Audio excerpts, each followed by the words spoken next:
오늘 저희가 공고한 대로 사무엘상을 시작합니다. 여러분 다 읽어오신 줄 압니다. 그죠? 왜 그래요? 표정이 안 읽은 사람처럼? 다 읽었죠? 네. 제가 늘 생각하는데 아무리 힘들어도 수요일 저녁은 좀 그죠? 사람이 오셔서 성경을 같이 읽으면 좋겠다는 생각하고요. 사무엘상은 참 다행히 여러분이 많이 들어본 얘기예요. 그죠? 목사님이 구약에서 설교하신다 그러면 창세기, 출애굽기 다음에 많이 하는 데가 사무엘상일 겁니다. 왜냐하면 사무엘상에는 또 하에는 우리가 잘 아는 사울 왕하고 다윗 왕이 나오기 때문에 그렇습니다. 그래서 여러분 읽다 보면 들은 얘기 많다. 이게 이제 사무엘상하, 열왕기 상하 말씀이 될 텐데 제가 오늘 좀 들어가기 전에 지난주에 약간 광고한 대로 우리가 흔히 이 사무엘상하, 열왕기상하 그리고 역대상하 이 두 개가 같은 내용의 말씀을 기록하지만 다른 시각을 가지고 있다. 여러분 우리가 잘 모르시는 분도 있고 아시는 분도 있을 텐데 사무엘상하고요, 열왕기상하, 그 다음에 역대상하. 우리가 에스라 느헤미야까지를 보통 나눠서 말합니다. 여기에 더 포함이 된다면 사사기까지 여기에 포함이 될 수 있겠고요. 왜 이렇게 구분을 짓냐 하면 가만히 읽어보시면 여러분이 웬만큼 읽어봐서 모르고요. 아주 가만히 읽어보면 제가 역대기하고 사무엘상하를 이렇게 장절 구분해 놓은 책을 오늘 사서 저한테 지금 와서 제가 지금 그거 8월 31일 날 출간이 됐던데 제가 보다 지금 왔는데요. 요 역사적 관점을 우리가 이렇게 그냥 통상 부릅니다. 이걸 신명기 사가라고 부릅니다. 이걸 역대기 사가라고 불러요. 그러니까 무슨 말이냐 하면 우리가 이 사무엘상하나 사사기나 열왕기상하를 읽을 때 전체적인 내용이 신명기의 모세가 자기의 후손들에게 약속한 말씀이 있잖아요. 신명기가 모세의 큰 세 편의 설교라고 말씀드렸죠. 그 말씀에 입각해서 역사를 기록하고 있습니다. 그래서 사무엘상하나 열왕기상하를 읽을 때 하고 이 역대상하는 또 에스라 느헤미야는 이 신명기에 모세가 말씀하신 너희가 하나님의 말씀에 순종하면 복을 받고 너희가 하나님 말씀에 불순종하면 저주를 받는다. 저주란 말이 좀 불편하시면 너희가 하나님의 벌을 받는다.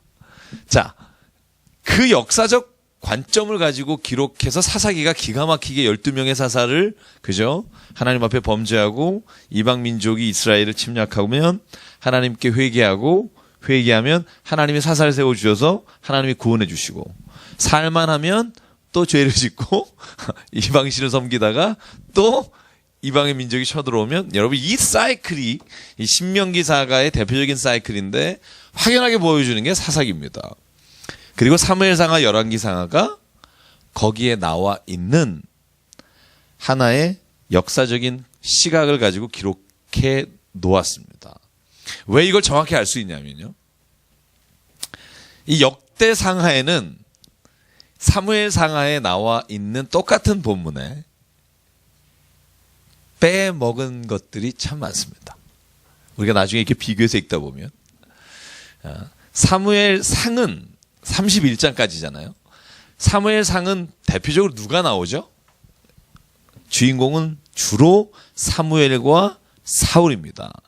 다윗도 물론 16장부터 출연하지만 31장에 사울이 죽는 데까지는 주로 사울의 이야기고요. 사무엘하가 다윗의 역사가 다시 왕으로서 시작됩니다. 그래서 사무엘하에 나오는 다윗의 범죄하는 것들이 있잖아요. 그죠? 밧세바 이야기라든가 똑같은 기록을 하고 있는 역대상에는 안 나옵니다. 그리고 여러분 결정적으로 열왕기상하를 읽다 보면 열왕기상은 주인공이 누구예요? 찍어보세요. 솔로몬이겠죠. 사무엘상이 사울이면 사무엘하가 다윗이고 열왕기상이 솔로몬이겠죠. 하는 분열 이후에 두 왕국에 대한, 그죠? 북이스라엘과 남유다에 대한 기록인데 역대로 하면 하입니다. 근데 역대 하의 기록이에요. 재밌는 건 뭐냐면 북이스라엘에 대한 역사는 전혀 안 나옵니다. 그러니까 열왕기 하에는 북이스라엘과 남유다의 역사가 반복해서 나와요. 교대로. 교차되면서. 그때 북이스라엘은 어느 왕이 다스렸고 그때 남유다가 누구였고. 근데 역대하를 읽어보면 거기에는 북이스라엘 왕조는 아예 안 나옵니다. 왜? 이 역사를 기록한 사가를 그래서 우리가 흔히 유다에 속한 사가라고 봐요. 다윗 왕조에 속한. 그러니까 남쪽 남유다의 기록만을 기록하고 있죠. 왜 이런 차이가 있을까? 여러분 여러 가지 이유가 있지만 저는 제가 받아들이고 제가 이 성경을 읽을 때 가장 적합한 방법이라고 생각한 이유가 뭐냐면 이런 겁니다. 우리가 신명기사가 여러분 이 이야기는 다 그 바벨론의 포로로 가기 전의 역사잖아요. 그죠? 포로로 잡혀가서 다시 돌아온 이야기가 에스라, 느헤미야 그 말씀이잖아요. 그런데 사무엘상하나 열왕기상하가 기록된 시점은 우리가 보통 포로기에 이 마감이 됐다고 봐요. 물론 그 전에도 계속 기록돼 있었지만 이 사무엘상하나 열왕기상하는 포로기 시대에 역사적인 사건들을 다시 한 권의 책으로 만들었다고 보고요. 그러니까 모았다고 보는 거죠. 어떻게 하냐면 역대상하에 보면 여러분 1장부터 우리가 주로 안 읽어요. 역대상 1장부터 한 10장까지 읽으신 분은 참 제가 존경하겠습니다. 거기에는요 레위 족속이라든가 족속의 자손 이름만 쫙 나와요. 그런데 그 시작이 어떻게 되냐면요 바벨론 포로에서 돌아온 사람들의 이름이 나와요. 그런 걸 보면 역대상하에 나오는 사람의 주인공은 사울과 사울은 여러분 딱 역대상에 9장 한 장밖에 안 나와요. 죽는 얘기밖에 안 나와요. 사울은 기록에 빠져 있습니다. 왜? 베냐민 지파거든요. 다윗 이야기부터 시작합니다. 왜? 유다 지파니까. 그래서 여러분 보시면 여기에 등장하는 사람들은 다윗, 솔로몬 그리고 북과 남의 이스라엘 왕이지만 그러나 그것을 지금 기록하는 시점은 포로기에서 돌아온 시점이라는 걸 알 수 있어요. 왜냐하면 포로에서 돌아온 자의 명단이 먼저 나오고 그 다음에 다시 창세기부터 족보가 나와요. 제 말이 무슨 말인지 아시겠죠? 그죠? 그래서 이 역대기는요, 질문이 이렇게 시작합니다. 전반적으로 전체적으로 읽어보면 신명기 사가의 역사적 관점을 사무엘상하를 읽다 보면 이런 질문이에요. 우리는 누구인가라는 질문이에요. 나라를 잃었죠? 더 이상 이제는 우리가 가나안 땅에 하나님의 축복의 땅에 있지 못하죠? 그러면 우리는 누구인가라는 질문에 이 역사적 관점을 가지고 대답을 하는 게 뭐냐면 우리는 하나님의 자녀이고 하나님이 택한 백성인데 하나님의 말씀에 불순종함으로 나라를 잃어버렸다고 이 역사적인 기록이 자기들이 지금 왜 이런 포로기에 있는지를 알려주고 들려주는 것이 이 사무엘상하입니다. 그래서 읽어보면 그 질문에 대답하는 소리가 들리는 듯 합니다. 물론 안 들리면 어쩔 수 없고요.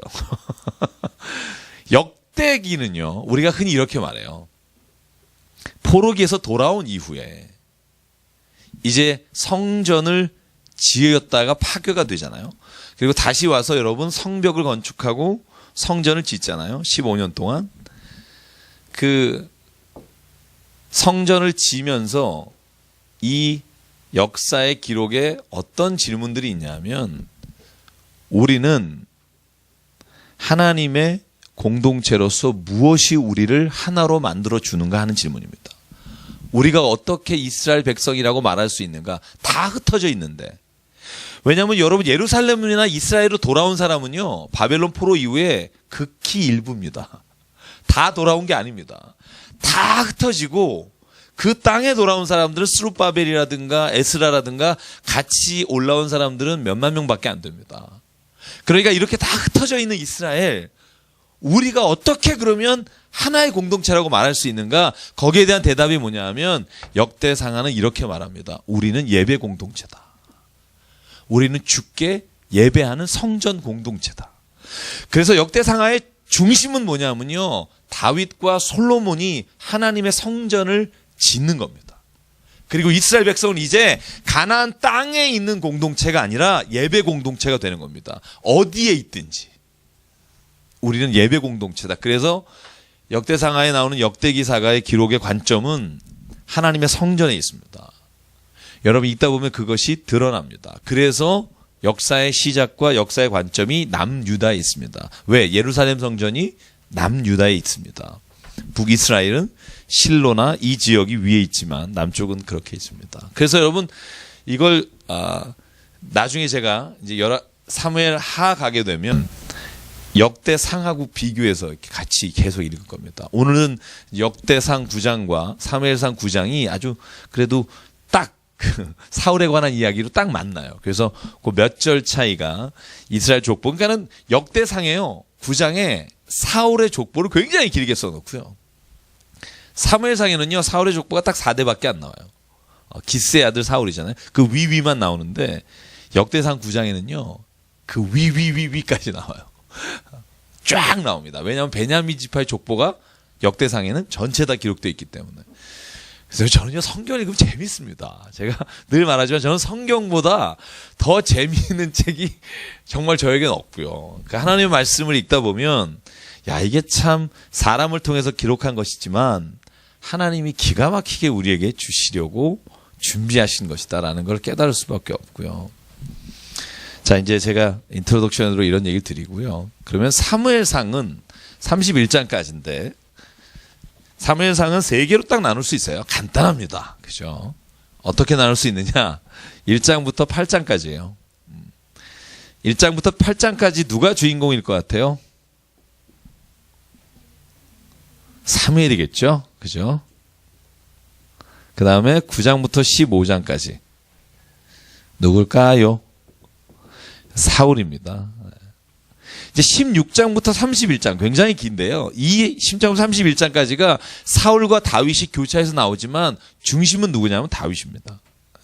아직 왕이 되긴 했지만 헤브론 지역도 겨우 통치도 못하는, 그죠? 아직 이스라엘을 완전히 왕으로서 등극해서 나타나지 않는 그 다윗의 이야기입니다.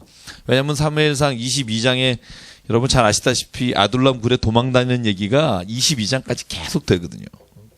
그죠? 여러분 저번에도 제가 설교할 때 말했지만 그죠? 사울을 피해서 라마로 갔다가 그죠? 사무엘의 집에 갔다가 또 노브로 피해서 아히멜렉 제사장 집에 갔다가 다시 블레셋의 가드로 도망갔다가 다시 아둘람의 굴로 도망갔다가 그죠?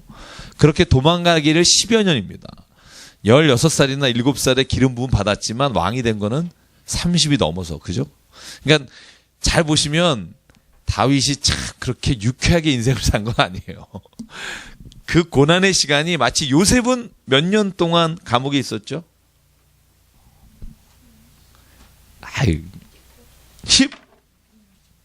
12년? 좀만 더. 정말 기가 막히게 빼놓고 하시네요. 13년이요.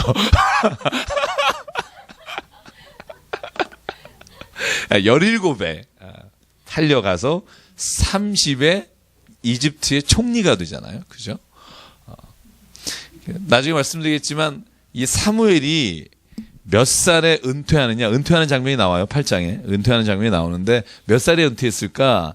학자 간의 의견이 분분합니다만 탈무드에 보면 52세에 사무엘이 역사의 현장에서 뒤로 나와서 기도하는 자. 그래서 15장에 보고 내가 기도하는 죄를 쉬지 않겠다 이 말을 하는 장면이 이 사무엘이 이제 52세에 은퇴했다 이렇게 탈무드에 나옵니다. 뭐 이건 정확한 건 아닙니다. 성경에 나오지 않으니까. 제가 늘 말하죠. 성경에 나오는 거는 나오는 사실로 인정하고 주변에 잡다한 얘기는 그냥 그런 얘기가 있더라로 생각하면 되고요.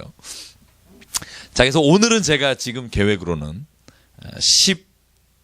11장까지 하려고 합니다.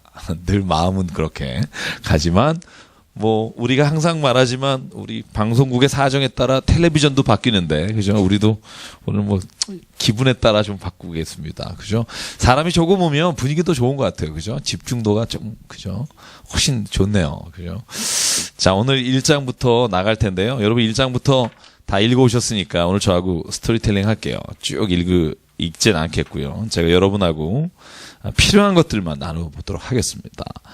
자, 우리 1장 1절 볼까요? 이제 사사기에 그 모든 사사들이 다 사무엘이라고 하는 인물에 집중되면서 이제 사사가 역사가 끝나고요.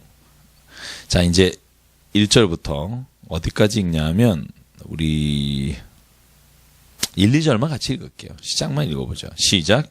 에브라임 산지 라마다임 소빔에 에브라임 사람 엘가나라는 사람이 있었으니 그는 여호함의 아들이요 엘리후의 손자요 도후의 증손이요 숲의 현손이더라. 참 어렵죠.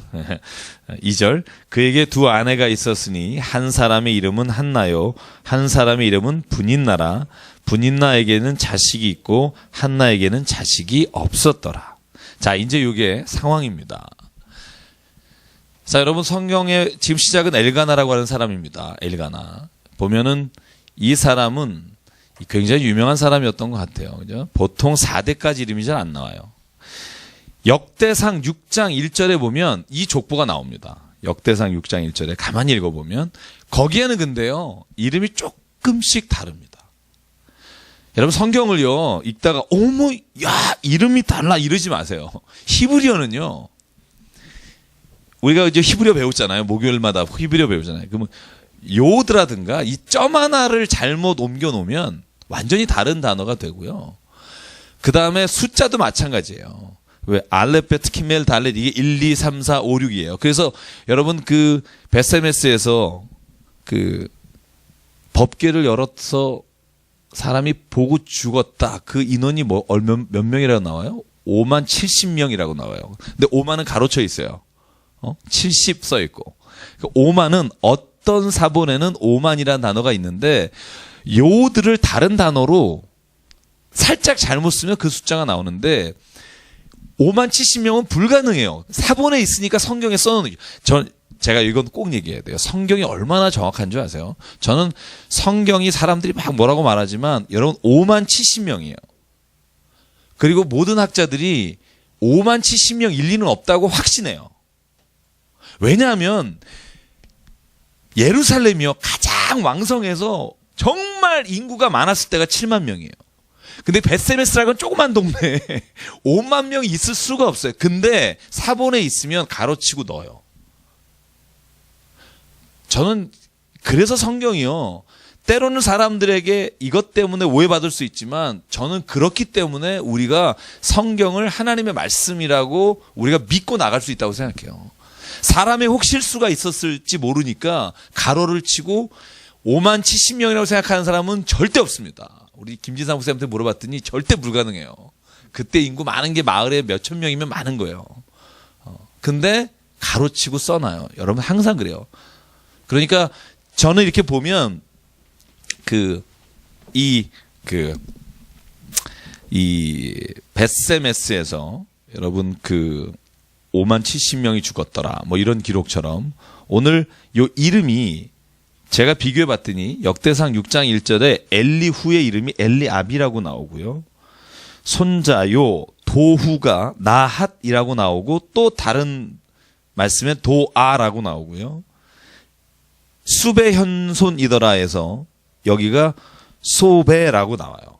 또 한 곳은 숲이라고 나오고 요게 다 히브리어가 여러분 잘 알죠? 다 자음으로 이루어져 있기 때문에 모음이 없어서 이 글자를 기록하다가 조금의 모음이 없기 때문에 어떻게 읽고 어떻게 해석하느냐에 따라 이름이 조금씩 달라진다는 겁니다. 그래서 저는 오히려 이런 걸 읽으면서 저는 성경이 정말 이런 거를 일부러 짜맞추려고 하지 않고요. 절대로 바꾸지 않습니다. 후대의 기독교 사가는 절대로 성경의 한 단어도 못 바꿉니다. 이게 분명히 이름이 둘 중에 하나는 확실한 걸 아는데도 못 바꿉니다. 왜? 그러면 이미 그게 성경이 기록된 당시에 하나님의 말씀이 아니라 우리가 필요에 의해서 맞추는 게 되니까. 그래서 그냥 두는 겁니다. 몰라서 그러는 게 아니라 기록된 대로 두는 겁니다. 자, 거기에 보면 이제 엘가나라고 하는 사람에게는 두 아내가 있고요. 한 분의 이름은 우리가 딸의 이름으로도 하는 한나. 또 한 여인은 분인나입니다. 분인나는 자녀가 있습니다. 한나는 자녀가 없습니다. 한번 보실래요? 근데 여기 성경에 이렇게 기록되어 있어요. 하나님께서 5절에 보면 그에게 임신을 못하게 하셨다. 제가 이걸 읽으면서 생각을 참 많이 했어요. 영어 성경도 그렇게 되어 있더라고요. The Lord had closed her womb 이렇게 되어 있어요. 그러니까 닫으셨다 이렇게 되어 있어요. 저는 그래서 이 본문들 혹은 이 말씀 외에도 여러 가지가 있잖아요. 하나님께서 그렇게 하셨다. 바로의 마음을 강팍하게 하셨다. 혹은 누구누구를 이렇게 하셨다. 저는 예전에는 여러분 왜 제가 성경 공부하면서 저도 많이 바뀌어요. 옛날에는 제가 그랬어요. 이런 거 사람의 입장에서 봤을 때 하나님이 닫으셨다라고 고백하는 거로 봐도 된다. 저는 그런 생각도 가졌었는데 요즘 제가 시간이 지나면서 우리에게 있는 모든 것 있죠. 그게 안 좋은 거든 좋은 거든 거기엔 다 하나님의 계획과 뜻이 있으리라는 믿음이 있습니다. 모르겠어요. 이게 제가 생각해가는. 그러니까 오늘 하나님이 한나에게 하나님께서 임신하는 것을 닫으셨다 했을 때 우리는 알지 못하지만 하나님의 뜻이 거기에 계획이 있었을 것이라고 저는 믿어요. 요즘 제가 그게 좀 많이 바뀌는 것 같아요. 저에게도 마찬가지고 제 인생에서 제가 좋은 것만이 아니라 혹은 내가 원치 않는 일이 내게 닥쳤을 때 저는 그것도 하나님이 무엇인가 나에게 계획하시고 깨닫게 하시기 위해서 주신 것이라는 확신이 요즘 생깁니다. 저는 모든 일은 하나님이 알고 계시다. 저는 그 믿음이 제가 인생을 살아가면서 꼭 제가 믿어야 될 믿음 중에 하나라는 생각을 하게 됐고요. 그래서 저는 오늘 어쨌든 한나는 임신을 못하게 됐는데 여러분 근데 제일 열받는 게 뭐냐면요. 아기를 못 갖는 게 아니라 그 옆에 있는 여자가 자꾸 성경에 보면 이런 거죠. 계속 후벼 파는 겁니다. 성경에 심하게 나와요. 여러분 그 단어가 뭐라고 나오는지 아십니까? 한번 찾아보시죠. 자, 그 여자가 어떻게 한다고요? 네? 6절입니다. 그의 적수인 분인나가 그를 심히 격분하게 하여 괴롭게 하더라. 그죠? 여러분 이거를 계속 당하고 살았다는 겁니다. 계속. 근데 혹자는 그래요. 한나가 예뻤을 거다. 왜 여러분 라헬과 기억나시죠? 라헬은 너무 야곱이 사랑했잖아요. 근데 레아는 야곱이 그냥 덤으로 얻은 죄송한 말이지만 자기도 모르게 라반이 넣어버려서 그냥 하룻밤을 자서 아내를 만들었잖아요. 그러니까 하나님이 라헬에게도 자녀를 안 주시잖아요. 맨 마지막에 요셉을 주셨지만 여러분 이따가 라헬의 묘실이라는 단어가 나와요. 그죠? 사울이 라헬의 묘실을 지날 때 그때 라헬의 묘실이 베델에서부터 지나가는 지역에 있는데 이 라헬이 또 마지막 베냐민을 낳다가 죽잖아요. 길에서 죽습니다. 원래는 헤브론에 아브라함부터 묘지가 있잖아요. 그곳에 가지 못해요. 그래서 베델 근처에 라헬의 묘실은 따로 있는 거예요. 헤브론에 가지 못하고. 그래서 저는 참 제 혼자 생각입니다. 한나도 예쁘겠나 보다. 이런 생각을 해요. 그러니까 이 한나가 어려움과 서름과 괴로움을 당하다가 드디어 성전이 아니라 하나님의 법궤가 있는 곳으로 올라가죠. 거기가 어디죠? 거기가 왜 이러세요? 실로입니다. 실로에 법궤가 있습니다. 자, 이거는 좀 이따 아셔야 이 사무엘상 4장에 가면 이 실로에서부터 법궤를 가져다가 아벡에서 전투할 때 이 실로에서 법궤를 옮겨놓은 것 때문에 나중에 이 법궤를 뺏기게 되잖아요. 그죠? 그때부터 실로에 법궤가 있는 것이 이제 사라지게 되는데요. 자, 실로에서 엘리 제사장이 그 자식과 함께 성전처럼 성막을 짓고 제사를 드립니다. 그런데 거기에 올라가서 매년 3번의 절기에 올라가죠. 언제 올라가죠? 6월절에 올라가고, 그 다음에 초실절, 그죠? 그 다음에 장막절, 그죠? 그래서 3번은 올라가는데 아마 6월절일 거다라고 말해요, 사람들이. 그때 올라가서 하나님 앞에 눈물로, 그죠? 기도합니다. 자, 10절 볼게요. 자, 10절하고 11절 같이 읽게요. 시작. 한나가 마음이 괴로워서 여호와께 기도하고 통곡하며 서원하여 이르되 만군의 여호와여, 만일 주의 여종의 고통을 돌보시고 나를 기억하사 주의 여종을 잊지 아니하시고 주의 여종에게 아들을 주시면 내가 그의 평생에 그를 여호와께 드리고 삭도를 그의 머리에 대지 아니하겠나이다. 여러분, 이걸 뭐라 그러죠, 우리가?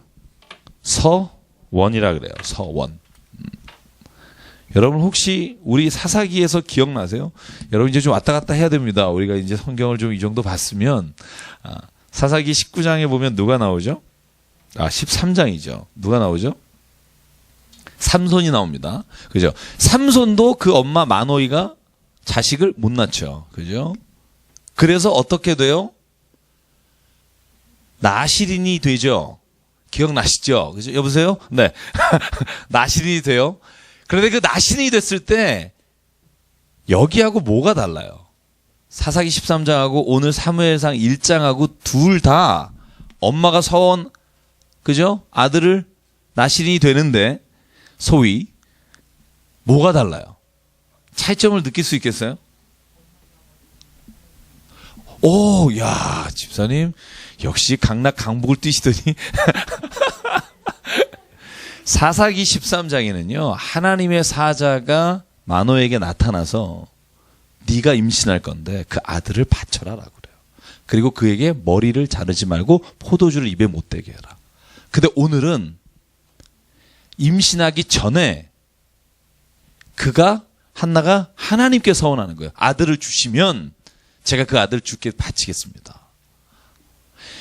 그리고 서원제도요, 이 나신을 드릴 때 여러분 우리가 출애굽기에서 했잖아요. 그죠? 율법에 보면 어느 한정된 기간 동안 나신으로 살 수도 있고 평생을 살 수도 있어요. 근데 오늘 이 엄마는 굉장히 모질어요. 주께 평생을 드리겠다. 참, 저희 형이 이것 때문에 굉장히 괴로웠다고 얘기 드렸죠. 그죠? 우리 어머니 아버지가 우리 큰아들은 목사로 바쳤다. 3살 때부터 그랬어요. 이거를 19살 때까지 들으니까 나중에 집 나가더라고요. 저희 가출했습니다. 6개월을. 목사 안 되겠다고. 고3 때. 참. 뭐 결국은 목사님 되셨습니다만 그때는 그게 그렇게 싫었대요. 저는 너무 좋았어요. 막내는 네가 하고 싶은 거 해라. 저는 왜 목사가 된 걸까요? 궁금해요? 궁금하면 500원. 자, 오늘 보면 자, 서원을 하는데요. 죄송합니다. 오늘 그죠? 서원을 하는데 젖을 떼자마자 하나님께 바쳐서 평생을 둡니다. 그게 실로라는 곳이에요. 고향은 라마고요. 그죠? 사무엘의 고향은 라마지만 실로에 평생을 있습니다. 그래서 이 한나가 이렇게 말하고 난 이후에 하나님의 전에 가서 기도하다가 한나가 엘리 제사장은 대낮부터 술 마시지 마라. 여러분 이 장면 제가 한번 저번에 역할극으로 했었죠. 2년 전에. 기억나시죠? 어떨 때 이렇죠? 기도를 막 하는데 입은 벌리는데 소리는 안 나와. 울면서 기도할 때. 그 분에 쌓여서 이렇게 막. 이런 거죠. 그죠? 이러니까 제사장이 보기에는 아유 저거 대낮에 술 마시고 와서 이거 예배당에서 이럴 수 있니? 이렇게 생각하는 거죠. 근데 한나는 말하죠. 나는 그런 여자 아닙니다. 16절. 나는 악한 여자로 여기지 마십시오. 내가 지금 말하는 것은 나의 원통함과 격분됨이 있기 때문입니다. 여러분 이런 경험 있으신가요? 내 인생에 있어서 원통하고 막 격분해서 하나님 앞에서 진짜 막 숨이 넘어갈 것 같아요. 여러분 그런 기도를 드리지 않으신 분은 감사하시고요. 만약에 드린 분이 있다면 하나님은 시편의 말씀처럼 우리의 그 원통한 마음도 아신다고 저는 믿습니다. 그러니까 오늘 엘리가 그렇게 말해요. 네가 하나님의 은혜를 입기를 원한다. 여러분 이게 진짜 멋있는 말이에요. 여러분 저는 이 말씀을 읽으면서 생각하는 게 뭐냐면요. 목사나 목회자는 해답을 주는 사람이 아닙니다. 여기에요. 이 엘리가 야 그럼 너 그래 아기를 가질 거다라고 말하는 게 아닙니다. 하나님이 은혜가 너에게 함께 있기를 기도한다. 저는 그래서 우리가 제사장의 역할은 여기에 나오는 것처럼 원하나이다가 우리에게는 충분하다고 되어 있어요. 영어 성경에 보면 may라고 되어 있어요. 그자 may 뭐 이런 거죠. 그렇게 되기를 나도 소망한다. 같이 기도하자. 용하다고 돈 달래는 사람. 제가 얼마 전에 누구한테 무슨 말을 들었는데요. 웃을 일이 아닙니다. 정말 강남에서요. 내노라 하시는 분들이에요. 정말 제가 이름 대면 알만한 분들이 점치러 다니듯이 성경 잘한다는 그 아주머니한테 가서 매주 가서 말씀 듣고 와요. 저는 그건 점쟁이한테 간다고 생각해요. 그러지 마야 돼요. 저번에 저한테 와서 그러시더라고요. 이제는 안 갈 거래. 왜요? 그랬더니 8천만 원 내라 그랬대요. 돈 내려니까 돈이 아까워서 안 가는 거예요. 싸면 갔을 거라고요. 저는요, 제발 하나님 믿으면서, 그러니까 성경으로 전 보는 거라고 생각하거든요. 제가 오늘 기가 막히게 사무엘상 9장에 보면요. 사무엘상 9장과 사도행전 10장이 기가 막히게 맞아요. 사무엘상 9장이 뭐예요? 사울과 사무엘이 만나는 장면이잖아요. 하나님은 사울을 말씀하셔서 그를 이끌고 가십니다. 그죠? 베들레헴에도 못 찾고 그 아버지가 잃어버린 암수 찾으러 가다가 결국은 라마까지 가요. 그곳에서 선지자에게 물어보다 찾아간 게 사무엘 집이에요. 근데 그 전날 하나님은 사무엘에게 말씀하시잖아요. 너에게 누가 올 건데 그를 들어 왕으로 세워라. 사도행전 10장 똑같잖아요. 고넬료하고 베드로가 요파와 가이사랴에 있어요. 여기 거리가 한 50km 돼요. 그죠? 그러면 가이사랴에서 요파까지 사람을 보내서 베드로를 청해 와라. 그래서 가잖아요. 근데 그때 하나님이 베드로에게 고기를 내려주시면서 여러분 그러니까 다리 4개 달린 짐승 중에 못 먹는 거 있잖아요. 굽이 갈라지지 않은 거나 되새김질 못하는 거. 이 음식들 보여주시고 공중에 나는 새, 원래 독수리 이런 거 못 먹어요. 그런 거 보여주시면서 먹으라 그러니까 베드로가 기겁하잖아요. 3겁이나. 절대 안 먹습니다. 하나님 이거 못 먹습니다. 그랬더니 하나님 뭐래요? 내가 거룩하다 하는 것을 네가 속되다 말하지 마라. 그리고 나서 하나님이 이걸 왜 보여줬을까라고 할 때 문을 두드려요. 누가? 고넬료에서 보낸 사람들이 문을 두드려요. 그때 하나님이 말씀하세요. 성령으로. 이들이 청하는 대로 따라가라. 이방인에게도 내가 성령을 부어주겠다. 제가 뭘 말씀드려야 하냐면요. 하나님은요. 당신의 자녀에게 하나님의 뜻이 이루어지길 원하면 그 사람한테 말씀하십니다. 용한 분한테 대신 얘기 안 해요. 여러분 그 믿음이 있길 원합니다. 아니 왜 그 용한 분한테 얘기를 해요? 당신 인생을 당신한테 얘기하지. 그렇게 생각 안 하세요? 저만 그래요? 하나님은요 반드시 저에게 말합니다. 저에게 확증 주시려고 누구에게 말할 수는 있지만 나는 얘기도 안 했는데 나한테는 저 사람에게 가면 얘기한다. 여러분 그런 하나님은요 우리가 믿는 하나님 아니고 무당이에요. 그러니까 제발 결혼할 때 하나님 응답했다고 가서 그 남자하고 결혼하자 이러면 안 된다는 거죠. 그 남자에게도 응답이 와야 돼요. 그거 곤란한 겁니다. 그거. 그런 사람 많아요. 기도해 보니까 당신이라고.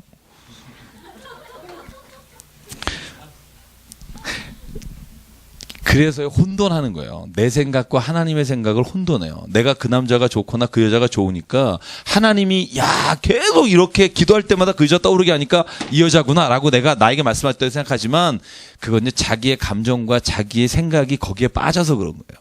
그래서 하나님의 뜻을 구할 때 말씀을 보고 그리고 나와 함께 기도하는 사람과 함께 기도함으로 이게 내 생각이지 하나님의 뜻인지를 분별해야 하고 그리고 만약에 그게 하나님 뜻이면 반드시 그 사람에게도 말씀하신다는 거예요. 그 사람은 생판 생각도 안 하고 난 그러면 나는 정말 이 세상을 떠나면 떠났지 당신이랑 살고 싶지 않은 마음이 있는데 당신이 하나님 보냈습니다. 이러면 절대로 안 된다는 거죠. 정말 이거 제가 이게 좀 여러분 피곤하실까 봐 웃으면서 얘기하는데 하나님은 당신에게 말씀하십니다. 저는 그걸 믿습니다. 제발 용하다는 데 가지 마십시오. 당신이 아는 한 제가 제일 용합니다. 그런 믿음이 좀 있으십시오. 네. 왜냐하면 여러분을 위해서 기도하고 여러분을 위해서 생각하는 건 저보다 더 훌륭한 목사가 있을까? 저는 없다고 생각해요. 이 세상에 어느 교회에 있는 목사나 어떤 훌륭하신 분이 있겠지만 여러분을 알고 여러분의 모든 사정을 두고 기도하는 사람이 있을까? 없어요. 그러니까 목사한테 돈 내고 뭐 이런 게 아니라 가장 같이 기도해야 될 사람은 옆에 있는 사람이지 어디 멀리 용하신 분은 아니라는 거예요. 제가 이 얘기는 힘을 줘서 말합니다. 제가 어제 그 얘기를 들었기 때문에. 정말 여러분 이름 대면 아시는 분들의 부인이시고요. 저는 그 말을 하면서 창피하지 않아 하시는 게 용해요. 저한테 그 얘기를 하면서. 많아요. 죄송하지만 많아요. 하나님이 특별히 주시죠. 은사는. 그죠?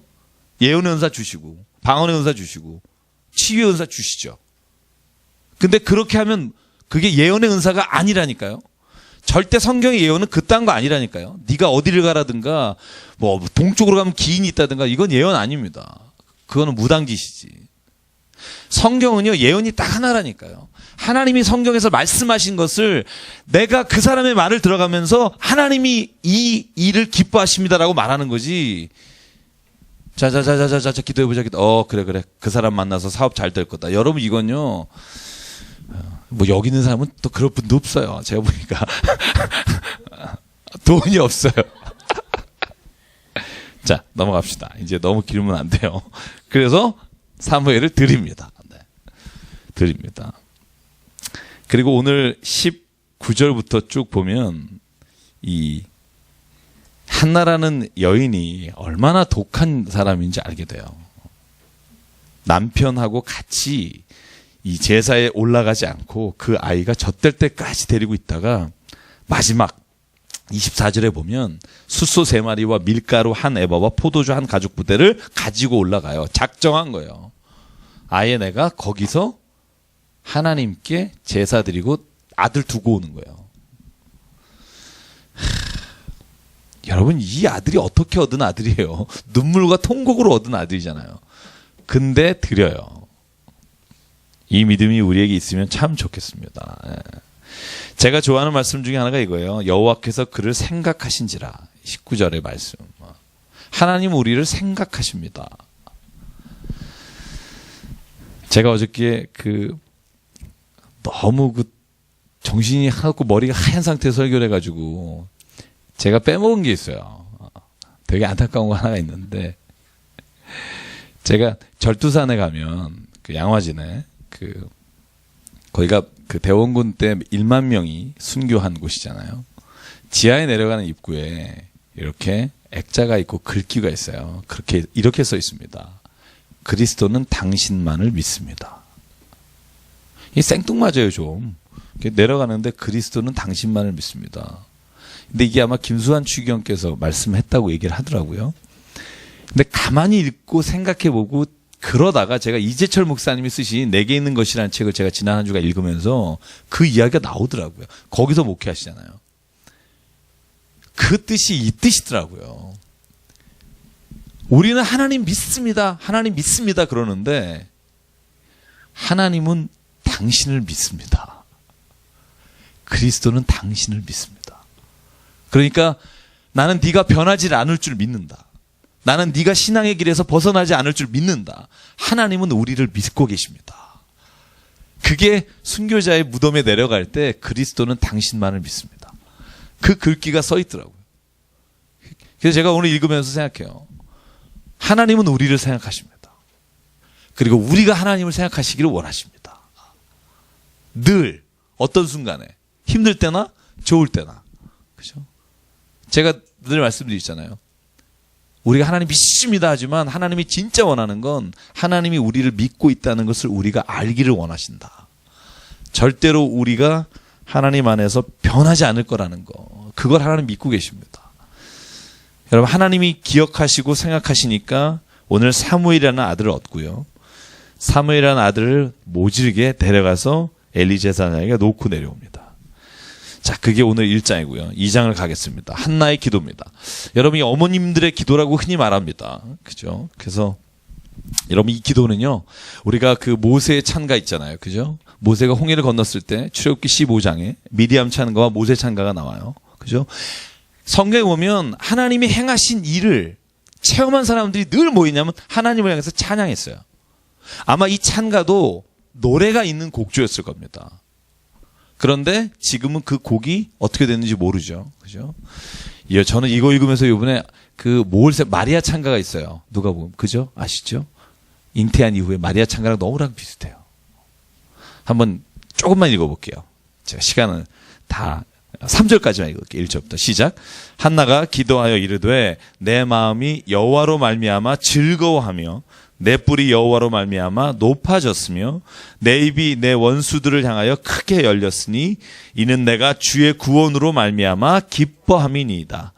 여호와와 같이 거룩한 이가 없으시니 이는 주밖에 다른 이가 없고 우리 하나님 같은 반선도 없음이니이다. 심히 교만한 말을 다시 하지 말 것이며 오만한 말을 너희의 입에서 내지 말지어다. 여호와는 지식의 하나님이시라 행동을 달아보시느니라. 아멘. 자, 2장 5절에 이렇게 나오죠. 전에 임신하지 못하던 자가 7을 낳았고 많은 자녀를 둔 자는 쇠약하도다. 여러분 이게 누구 얘기일까요? 느낌으로 누구 말일 것 같아요? 전에 임신 못하던 여인이 누굴까요? 한나겠죠. 전에 많은 자식이 있던 여인이 누굴까요? 분인나겠죠. 우리도 신학자들도 그렇게 봐요. 근데 이제 퀘스천은 이거죠. 자녀를 7을 낳았다고 돼 있는데 여러분 뒤에 성경 2장 21절을 보면 한나가 몇 명을 더 낳았죠? 그렇죠. 아들 셋과 딸 둘을 더 낳아요. 그죠? 사무엘을 합쳐서 아들 넷과 딸 둘입니다. 근데 여기 7으로 돼 있어요. 그래서 혹자는 하나 더 낳았을 수도 있다, 그 이후에. 그렇지만 여기서 우리가 성경을 볼 때 7이라는 수는 완전수잖아요. 그죠? 하나님께서는 임신 못하던 여인에게 하나님께서 주실 복의 만큼 주셨다. 이게 오늘 이 찬양의 찬가의 어떤 의미라고 볼 수 있어요. 그래서 이 숫자를 저는 그 7의 완전 숫자로 보는 것이 저는 좀 잘 성경을 볼 수 있는 말이고요. 이 하나님이 거룩하십니다. 이 말은요, 우리가 오해하지 않아야 됩니다. 우리가 거룩이라는 단어, 이 코테쉬라고 하는데요. 제가 발음이 정확히 되는지 모르겠습니다만 이 히브리어 코테쉬라는 단어가 뭐냐면 우리가 윤리적으로 도덕적으로 깨끗하다라는 말이 아닙니다. 그러니까 하나님이 거룩하시다 할 때 그가 죄가 없으시다 이런 말이 아닙니다. 이 거룩하시다는 말은요, 히브리적 의미로 말하면 그는 완전하시다는 거예요. 완전하실 뿐만 아니라 그는 절대로 우리와는 다른 분이다라는 거예요. 본질적으로 다르다는 거예요.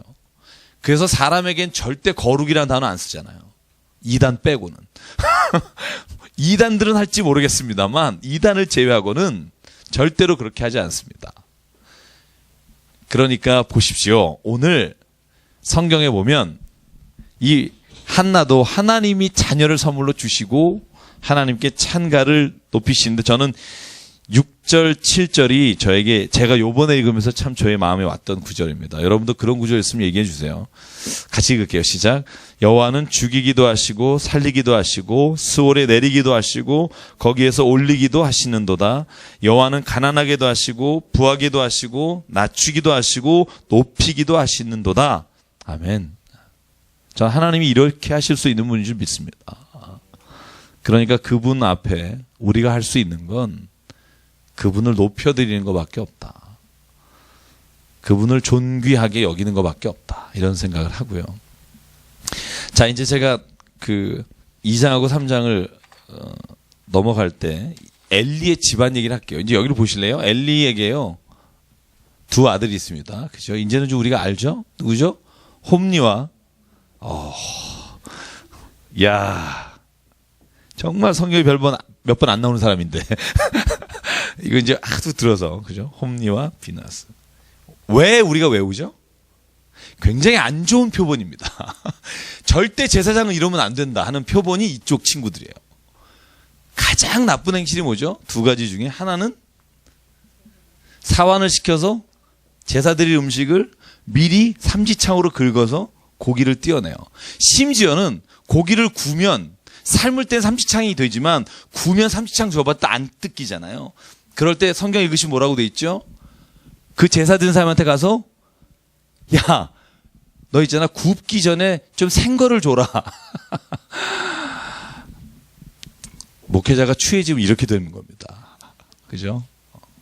취해지면 이렇게 헌금해서 막, 그죠? 손대고 막. 또 하나? 성막에서 수종 드는 여인과 동침했다 돼 있죠. 여러분, 성막에서 수종 드는 여인이 됐을 거라고 제가 여러분에게 사사기에서 얘기 드린 여인이 누구죠? 입다의 딸, 그죠? 그를 번제로 드리지 않았을 것이다 하는 게 신학자들의 의견이에요. 왜냐하면 한 번도 그런 일이 없었고, 그래서 평생을 하나님의 성막에 바치기로 한 것을, 그래서 처녀로 죽는다라고 애곡했던 장면. 그때 학자들이 대부분이 그때 아마 성막에 수종드는 여인으로 하나님께 바쳤을 것이다 라는 생각을 하고, 그 여인에게 이 홈리와 비나스가 그런 일을 한 겁니다. 그런데 이 아버지가 더 가관이죠. 아버지는 이렇게 자식들이 잘못함에도 불구하고 아들에게 한 번도 벌을 내리지 않아요. 말만 해요.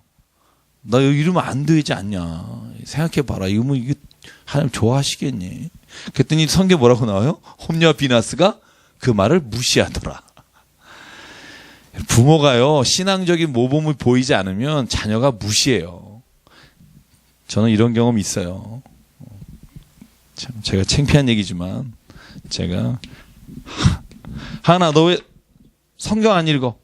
좀 성경 좀 읽어. 그럼 아빠도 안 읽잖아. 그러면. 그래서 제가 보니까 애 앞에서 성경 읽은 적이 없는 거예요. 여기, 그죠? 제가 여기 사무실에서 읽거나, 주로 제 방에 안에 들어가서 읽었지 애하고 같이 성경 읽은 적이 없어요. 제가 아까 여기 오면서 집에 전화했어요. 내가 어머님한테 전화해서 제가 날짜를 정해서 이제 하은이하고 성경하고 책 한 권을 일주일에 하나씩 읽겠습니다. 제가 오면서 그 생각이 든 거예요. 그래서 꼭 그 시간은 제가 세상에 어떤 일이 있어도 같이 읽고 내가 걔하고 그 얘기를 하고 나누면서 제가 그 아이하고 시간을 갖겠습니다. 왜냐하면 더 늦기 전에. 그죠?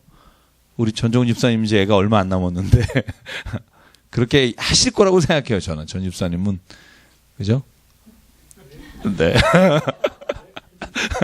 아니 정말 나중에 후회하지 않으려면 저는 해야겠더라고요. 제가 벌써 위기감을 느끼는 거예요. 10살짜리가 저한테. 아빠도 뭐 이런 거 보니까 아 그렇구나. 내가 얘하고 같이 성경을 읽고 막 이러지를 못했구나. 토요일마다 가정예배 드리는 걸 요즘 막 바쁘다고 못하고 기도만 하고 막 이러니까 야 그래서 야 이게 참 무섭다. 그죠? 뭐 저를 그런 눈으로는 보진 마세요. 제가 뭐 아주 악한 사람은 아니고요. 근데 오늘 보면 그래요. 왜 엘리의 자식들이 그랬을까? 엘리가 죽을 때 나이가 몇이죠? 98세입니다. 그죠? 이제 앉아있다가 떨어져서 목이 비대하고 늙어서 목이 부러져 죽잖아요. 이 비대란 단어만 나오면 굉장히 제가 곤란한데, 그러니까 나이가 느지막히 난 자식이겠죠. 그죠? 근데 그 두 자식이 아빠의 말을 아예 안 듣습니다. 왜? 아빠가 교회에서는 목사였을지 모르지만 집에서는 목사가 아니었다는 거죠. 집에서는 전혀 제사장으로서의 어떤 삶을 못 살았다는 거겠죠. 저는 그렇게 될까봐 참 두렵습니다.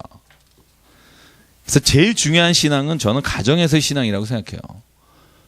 그렇지 않겠습니까? 교회에서 열심히 막 밤 12시까지 일하고 집에 가서 애한테 승질 내고 막 그러면 애는 이렇게 생각해요. 교회 갔다 오면 사람 저렇게 된다. 저는 100% 확신해요. 그렇게 될 겁니다. 그러니까 정말 중요한 건 우리가 교회 안에서 우리가 신앙생활하는 것만이 아니라 오히려 우리의 삶의 자리에서 같이 하나님의 이야기와 신앙생활을 하는 게 중요합니다. 저는 그게 안 되면 나중에 후회합니다. 제가 그런 분들 너무나 많이 봅니다. 나중에 힘듭니다. 자, 봅시다. 제가 우리 확인만 하고 갈게요.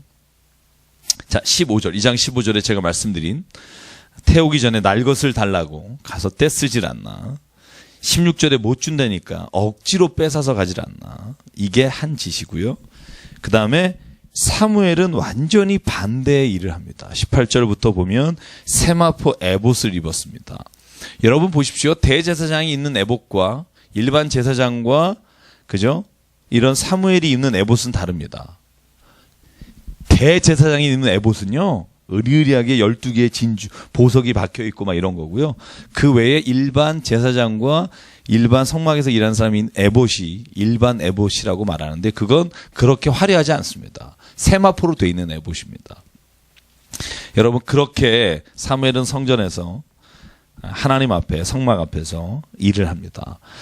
그리고 21절 세 아들과 두 딸을 얻고요. 자, 엘리와 그 아들들이 아버지의 훈계를 들었습니다만 그 말씀을 전혀 받아들이지 않아서 25절 한번 볼게요. 같이 읽을게요. 시작. 사람이 사람에게 범죄하면 하나님이 심판하시려니와 만일 사람이 여호와께 범죄하면 누가 위하여 간구하겠느냐 하되 그들이 자기 아버지의 말을 듣지 아니하였으니 이는 여호와께서 그들을 죽이기로 뜻하였습니다. 아버지 말도 안 들어요. 우리 배 집사님 우리 성경 하나 성경 한 권. 네. 우리 네.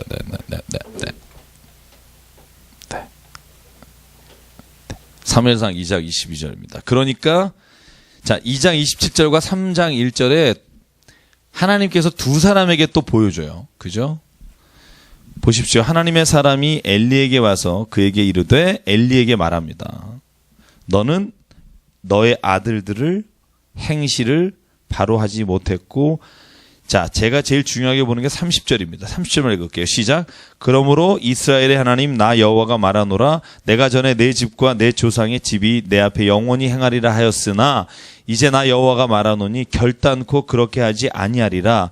나를 존중히 여기는 자를 내가 존중히 여기고 나를 멸시하는 자를 내가 경멸하리라. 그죠? 하나님이 이 말씀을 주시면서 홈리와 비나스가 한날에 죽을 것이고 너희 집에 늙은이가 없을 것이다.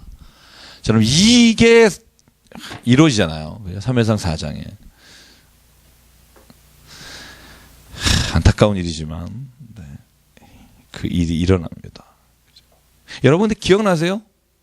다윗이 노브로 피해갔을 때 아히멜렉 제사장이 누구의 자손들인 줄 아세요? 엘리의 자손들입니다. 결국 다 죽잖아요. 85명이. 그죠?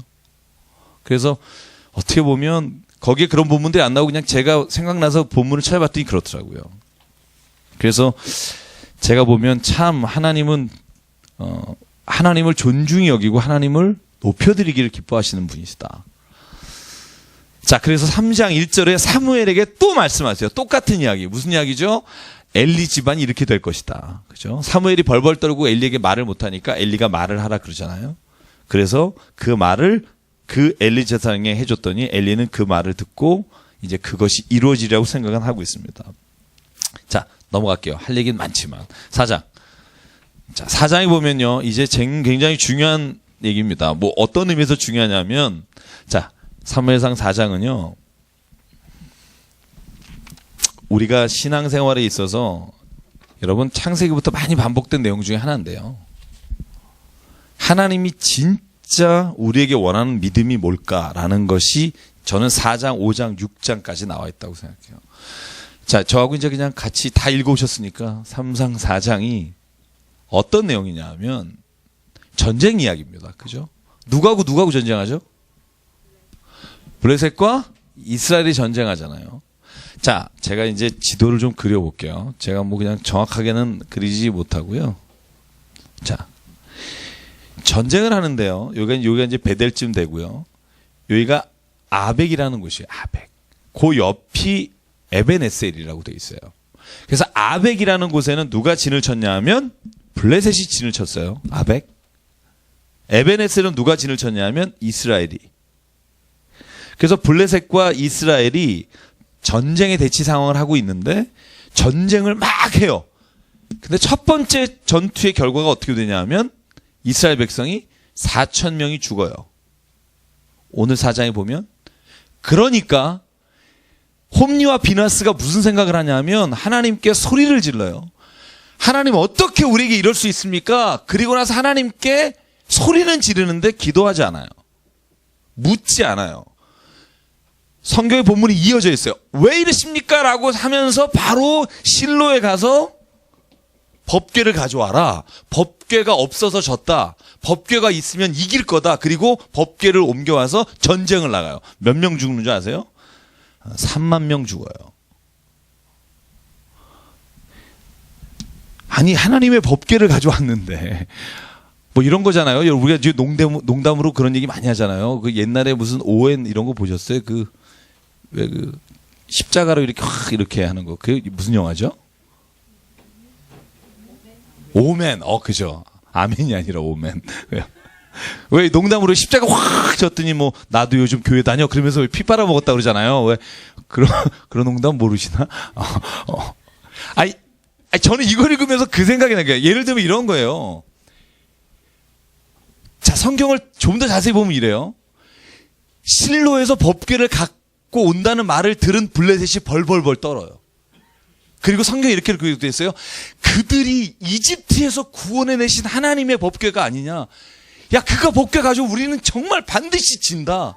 그랬더니 자기네들끼리 막 서로 응원해요. 아니야, 우리도 이길 수 있을 거야. 힘내서 공격해보자. 그게 성경에 나와요. 그리고를 공격해요. 그러니까 3만 명을 죽여요.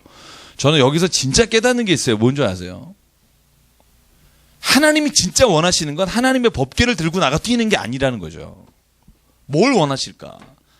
하나님을 믿음으로 나가는 걸 원하신다는 거죠. 여러분, 우리가 신앙생활할 때 이런 모습으로 나가는 게 얼마나 많은지 나 자신을 돌아봐요. 내가 목사인데 이거 3만 명 죽어요. 3만 명 죽어.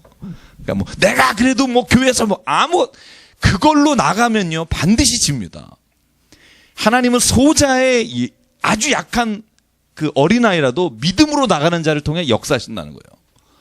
여러분, 저는 이 말씀을 들으면서 너는 그 믿음이 생겼어요. 성경에 보면 블레셋은 오히려 법궤를 보며 무서워했지만 하나님은 이스라엘 법궤에는 전혀 역사하지 않았어요. 오히려 법궤를 뺏겨요. 이런 거죠. 나 요즘 교회 다녀. 그리고 십자가 뺏어가지고 가는 거죠. 이해가 가시나요? 비근한 예입니다만, 그죠? 어떻게 돼요? 이제 하나님이 임재하시는 상징도 없어지고 하나님의 거룩하신 제사를 담당하는 제사장 집도 다 죽고 몇 개월 동안 그 블레셋의 이 법궤가 돌아다니는지 아세요? 7개월입니다. 7개월 동안 어디로 이동하는 줄 아세요? 맨 처음에 아벡에서 뺏기죠. 쭉 아스돗으로 가요. 아스돗. 그죠? 그러면 쭉 내려가서 가드입니다. 쭉 가서 여기가 에그론입니다. 그리고 에그론에서 베스메세로 보내요. 너무 많이 왔다. 요 정도. 여기서 베스메세로 보내요. 그래서 거기서 아까 5만 빼고 70명 죽고 기랏 여아림으로 가요. 거기 아비나답의 집에 법궤가 거하게 됩니다. 여기에 갔을 때는요, 희한해요.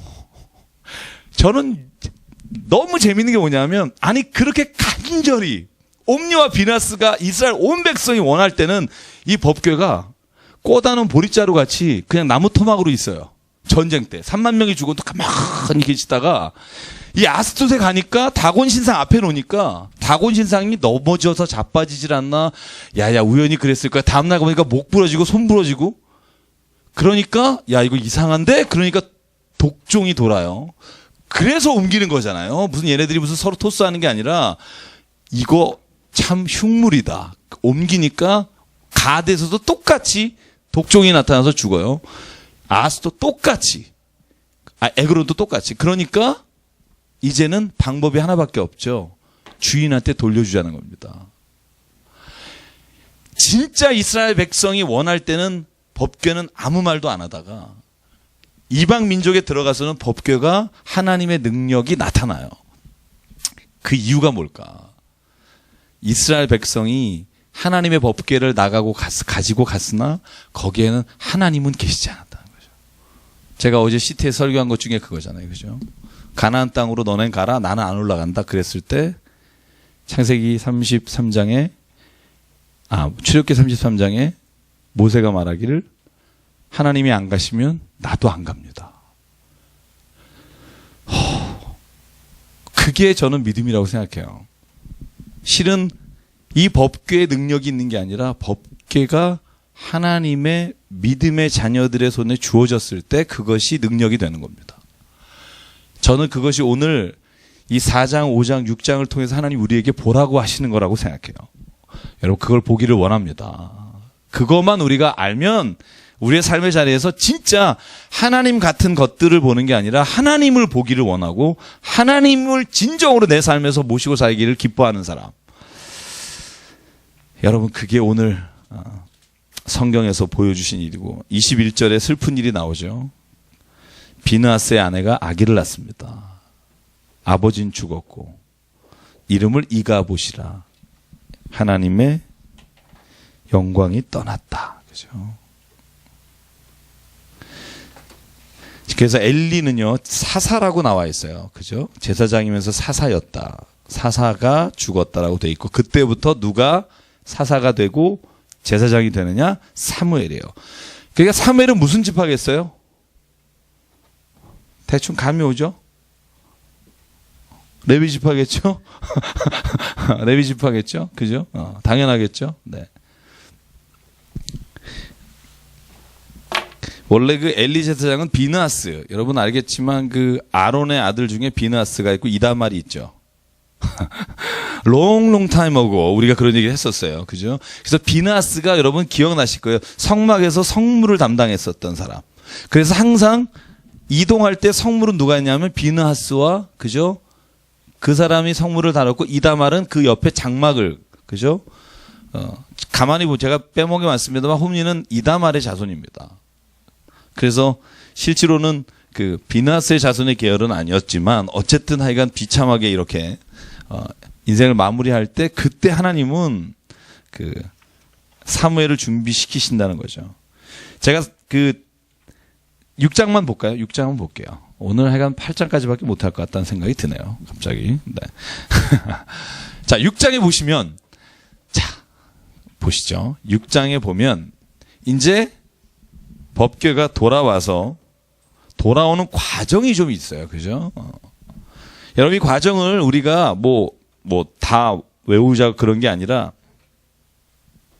이 블레셋 사람들이 얼마나 이 법궤가 무서웠으면 이런 생각이 드는 거예요. 그죠?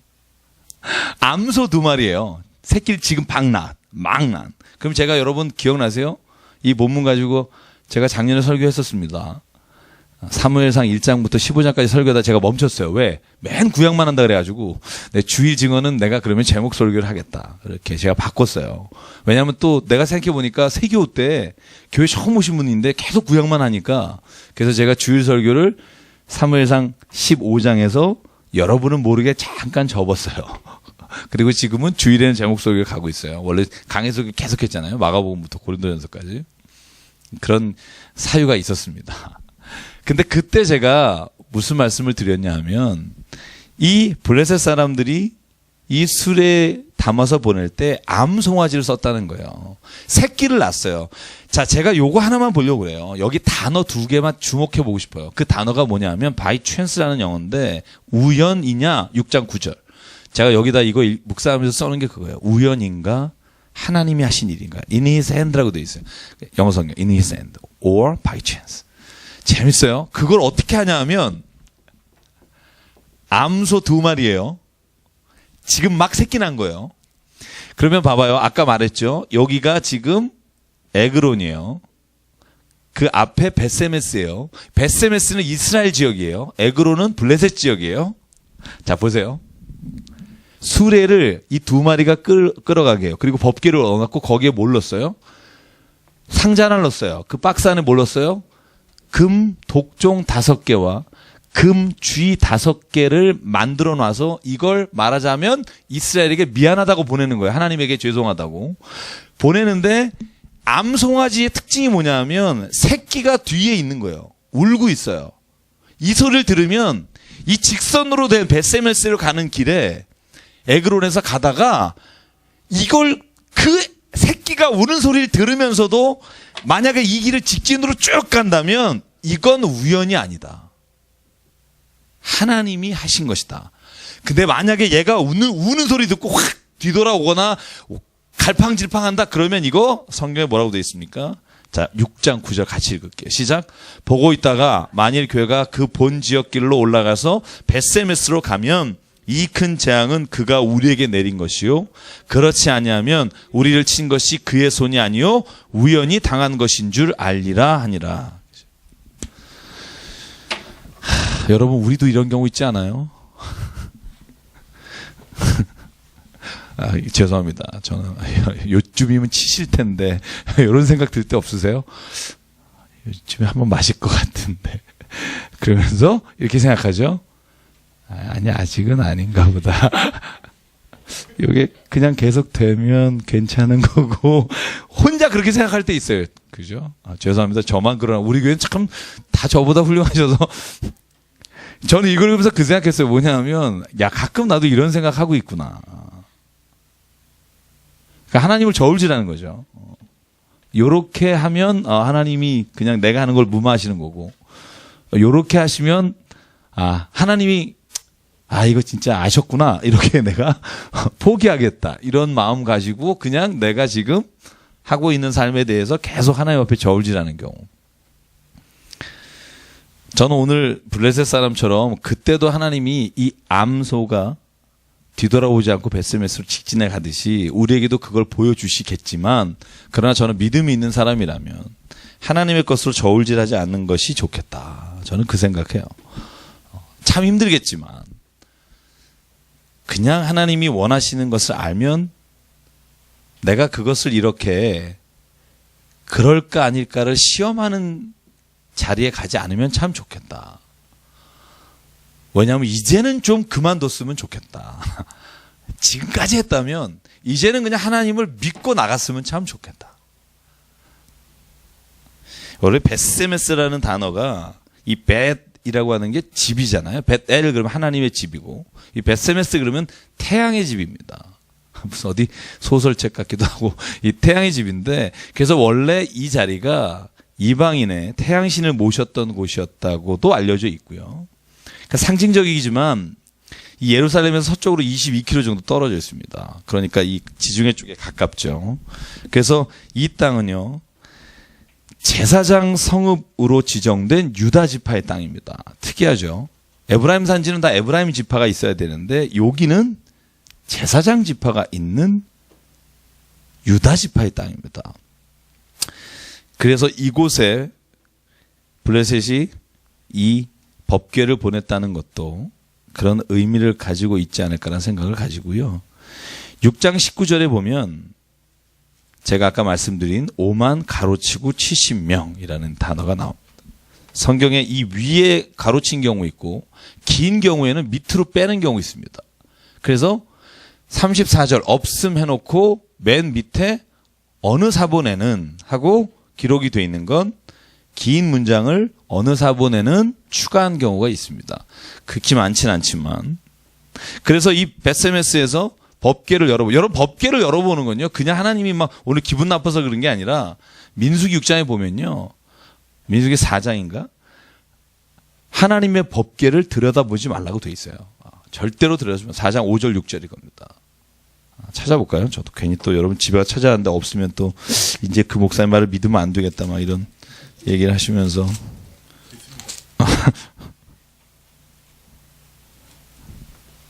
한번 볼까요? 5장 6장 15절 20절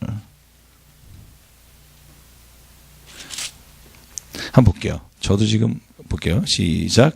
진영이 전진할 때 아론과 그의 아들들이 들어가서 칸 막는 휘작을 걷어 증거궤를 덮고 그 위를 해달에 가지고 덮고 그 위에 숨고, 무슨 말인지 아시죠? 그죠? 제사장 외에는, 그죠? 그 성막 안에 있는 것과 지성물을 보지 말라라고 되어 있습니다. 15절부터 20절 사이에 부가 설명되어 있고요. 그러니까 실은요, 뭐 지금은 어떻게 생각할지 모르겠습니다만 예전에 하나님이 성막을 주시고 성막의 법을 굉장히 엄격하게 하셨잖아요. 그죠? 그거 아시죠? 다른 불을 쓰고 죽잖아요. 그죠? 분향단에 불을 붙일 것을 번제단에 있는 불을 가져오지 않았을 때. 그래서 저는 이렇게 어느 한편으로 보면 참 지금 예수님 오셔서 너무 다행이다. 혼자 그런 생각할 때 있어요. 뭐 이게 지금 그 어떤 상황적인 표현은 아니고 만약에 하나님이 있는 잣대로 우리를 지금도 이렇게 직접 벌하신다면 누가 이 불의 채찍에서 자유로울 자가 있을까? 만약에 이 기회가 더 이상 주어지지 않는다면 우리가 하나님의 바로 징벌하시는 징벌에서부터 자유할 사람이 어디 있을까? 저는 그래서 우리가 하나님이 오래 참으시고 예수 그리스도를 말미암아 우리가 믿음으로 구원받는 자녀로 세워주셨다는 것에 대해서 다시 한번 제가 개인적으로 모르겠어요. 여러분들은 그렇게 생각할지 모르겠지만 죄를 많이 짓는 사람으로서 참 다행이다. 이런 생각을 갖고요. 그래서 오늘 7장은요. 제가 7장을 다 정리하지 않고요. 7장의 앞부분만 볼게요. 기란 여아림이라는 곳에 법궤가 들어가고요. 거기서 20년 동안 있습니다.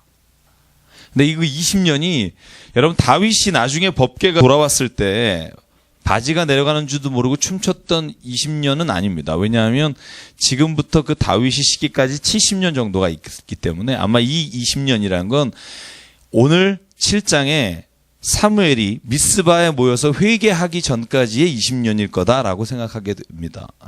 왜냐하면 다윗이 법궤가 자기의 그 성으로 돌아왔을 때 그때는 지금으로부터 거의 70년 정도의 시간이 흘렀기 때문에 그렇고요. 자, 어쨌든 그래서 사무엘이 이 모든 일을 두고 하나님 앞에 회개합니다. 어디서? 미스바에서. 그죠? 그래서 미스바라는 지역이 이 굉장히 중요한 지역입니다. 그죠? 사무엘에게는 언제나 회개할 때는 미스바에 모였고요. 그래서 그곳에서 오늘 금식하며 하나님 앞에 회개 기도할 때 하나님께서 블레셋이 쳐들어오는 것을 막아주십니다. 참 역설적인 거예요. 4장은 블레셋과 전투하기 위해 법궤를 들고 갔는데도 안 됐지만 오히려 미스바 그 산에서 모여서 금식하고 회개할 때 블레셋이 이때다고 쳐들어올 때 하나님께서 큰 우레를 내리심으로 오히려 이스라엘 백성들이 하나님의 인도하심과 보호하심에 따라 목숨을 건지고요. 오히려 블레셋을 추적해서 블레셋을 진멸합니다. 참. 그러니까 다윗의 고백처럼 이런 말이 나올 수밖에 없죠. 전쟁은 우리에게 속한 것이 아니니. 그죠? 하나님이 하신다. 저는 제가 시간이 지날수록 오늘 여기까지 할게요. 시간이 지날수록 깨닫는 것 중에 하나가 뭐냐면 내가 내 힘으로 할 수 있는 게 참 없다는 겁니다. 여러분 그런 생각하세요? 혹시 뭐 제가 너무 늙은이 같은 소리 하는지 모르겠습니다만 제가 내 힘으로 한 게 참 없다. 이게 요즘 제 고백입니다. 어떤 분이 그래요. 주일날 설교할 때 누구를 타겟을 두고 하시냐고. 그러면서 어제 그저께인가 그 얘기 하시더라고요. 주일날 제 얘기 하신 거죠. 그러시는데 제가 주일 설교를 준비할 때 타겟은 딱 하나입니다. 저 자신입니다. 저는 어느 누구를 타겟으로 두지 않고요. 그냥 제가 제 자신에게 하나님이 내 삶에서 보게 하시고 느끼게 하시고 깨닫게 하신 것을 고백하니까 자기 고백적인 말씀을 전하게 되는 것 같아요. 저는 그게 중요하다고 생각해요. 여러분들이 다른 사람의 말씀 듣는 것도 중요하지만 성경을 읽으면서 진짜 내가 거기에서 탁 깨달은 말씀을 가지고 오늘 하루 적용하고 사는 거. 제가 CTS에 아침에 일주일에 한 번 정도밖에 큐티를 못 실지만 이렇게 큐티를 쓸 때 제가 창세기를 지금 쭉 쓰고 있는데 뭐 아무도 안 보시겠지만 창세기를 지금 쓰고 있는데 쓰면서 그런 생각해요. 오늘 이 말씀이 나에게 이루어지길 원합니다. 여러분 그 말씀 보는 시간이 없으면 개인적으로 하나님 앞에서 내가 무엇을 바꿔야 되는지 무엇이 변화해야 되는지 알 길이 없단 말이죠. 주일날 설교 한번 듣고는 저는 불가능하다고 생각해요.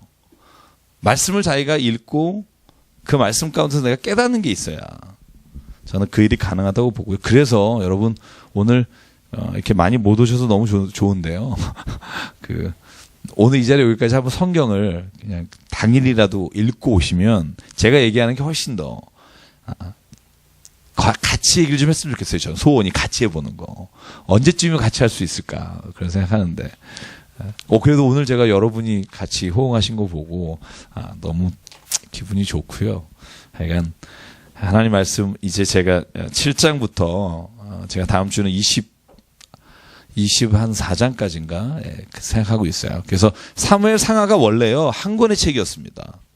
원래 한 권의 책이었다가 분량이 길어서 반으로 나눈 거예요. 그러니까 이걸 한 번에 쭉 읽는 게 맞고요. 그래서 여러분이 읽을 때도 제가 늘 말하지만 쭉 한숨에 성경은 읽는 게 훨씬 큰 하나님의 말씀 이해하는 데 도움이 된다는 거고요. 자, 우리 오늘 이 시간 같이 잠깐 기도하죠.